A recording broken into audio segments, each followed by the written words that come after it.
Menzies, ayer y hoy, aprendiendo del pasado. De Menzies, ayer y hoy. Hola, buen día para todos. Parecería ser que cuesta mucho entender que ser vocero presidencial, así como la Secretaría de Prensa y Difusión de un país, deben estar en manos del periodista.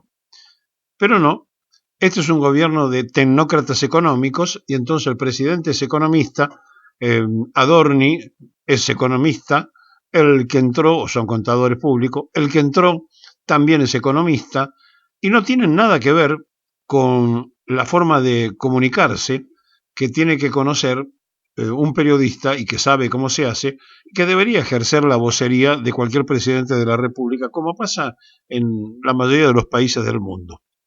Bueno, lo cierto es que Adrián Rabier, también economista, habló como 1 hora y media en la sala de periodistas y se puso a opinar. Y no entienden los voceros que no están para opinar. Ellos están para transferir lo que le dice el presidente, por eso se llaman voceros, si no serían secretarios de prensa y difusión.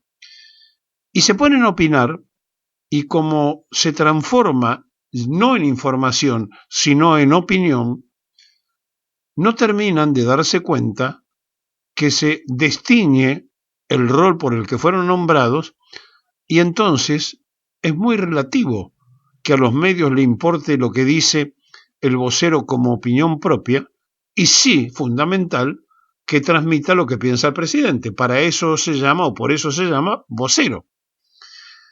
Pero no ponen periodistas, ponen economistas, y cualquier día de esto ponen a la fuerza del cielo, total, para desinformar, cualquier cosa sirve. Bueno, Adrián Rabier, que era diputado nacional y dejó la banca para asumir la vocería, obviamente viene del sector político y quiere opinar, quiere dar su opinión. Y entonces habló 1 hora y media y no pasó información alguna, dijo sí, mezclada entre su opinión, porque era una opinión que se transformaba en información, y los periodistas se quedan, como de costumbre, sin entender muy bien si había o no un mensaje presidencial. No había ningún mensaje presidencial. Había un comentarista, al mejor estilo de Adorni, que se puso a hablar de lo que no le interesaba a nadie, porque no es la opinión de él la que importa, como no importaba la opinión de Adorni, sino la del presidente que ellos deben transmitir. Bueno, será que el presidente no tiene opinión, por eso no transmiten nada. Lo cierto es que Adrián Rabier debutó mal. Y si no corrige esto, si no se asesora por periodistas, van a seguir cometiendo el error. Él no tiene la culpa, él es economista. Entonces no tiene la menor idea de cuál es el mecanismo de una vocería. Tampoco lo tenía Adorni. Y entonces, como tampoco lo tenía el presidente de la República, cuál es la función que tienen, ellos se creen comentaristas. Y no, ese es el papel. Se llama vocero porque es el que repite la voz del presidente. Ninguna opinión propia. Y se han cansado de estar en comentaristas. Por lo tanto, empezó mal y seguramente va a seguir mal porque no terminan de entender cuál es la labor. Y además dejó de ser diputado nacional, donde venía de opinar libremente de política, y considera que tiene que hacer opiniones políticas. No le interesa a nadie, Rabier, lo que vos puedas pensar de la política. Lo que tenés que hacer es decir lo que piensa Milei. Ese es el trabajo de la vocería. Lo cierto es que estamos frente a una mediocridad para ocupar cargos notable. Y así como ponen a jóvenes libertarios en ciencia y tecnología y los meten en proyectos científicos que tienen que ver con la cohetería espacial y no saben nada, lo único que entienden de eso es que alguna vez se sentaron en una computadora y vieron o leyeron algo de eso.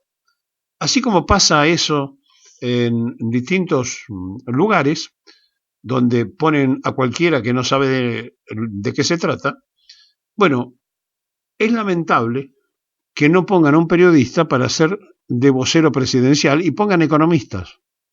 Y que además los economistas todos se sientan en la necesidad de ser comentaristas.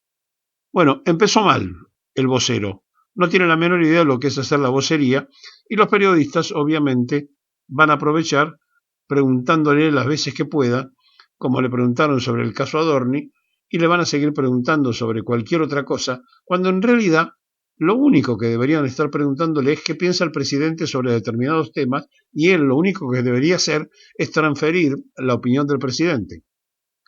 Pero vaya a saber cómo hacemos para explicar. Habría que poner una escuelita en la Casa de Rosada donde los periodistas le podamos enseñar un poco algunas cosas del quién, del cuándo, del cómo, del dónde y del por qué, que es el arte de la W, porque en inglés todas empiezan con W, y donde de alguna manera se completa la información. Y entonces, cuando uno pregunta qué, decimos, asumió el nuevo vocero. ¿Quién? Y decimos que es Revier. ¿Cuándo? Y decimos cuándo asumió. ¿Por qué? Y decimos porque es una decisión del presidente de la República. ¿Cómo? Bueno, en un acto que se realizó en el Salón Blanco. Es decir, estamos completando la información contestando esas preguntas básicas. Pero de eso los economistas no tienen la menor idea, así como nosotros no tenemos por qué conocer más allá de un teorema y no tenemos por qué estar haciendo disquisiciones matemáticas. Pero bueno, es la Argentina del cachivache donde los economistas se creen dueños de la política y del periodismo. Y así están, haciendo un gobierno de cachivache.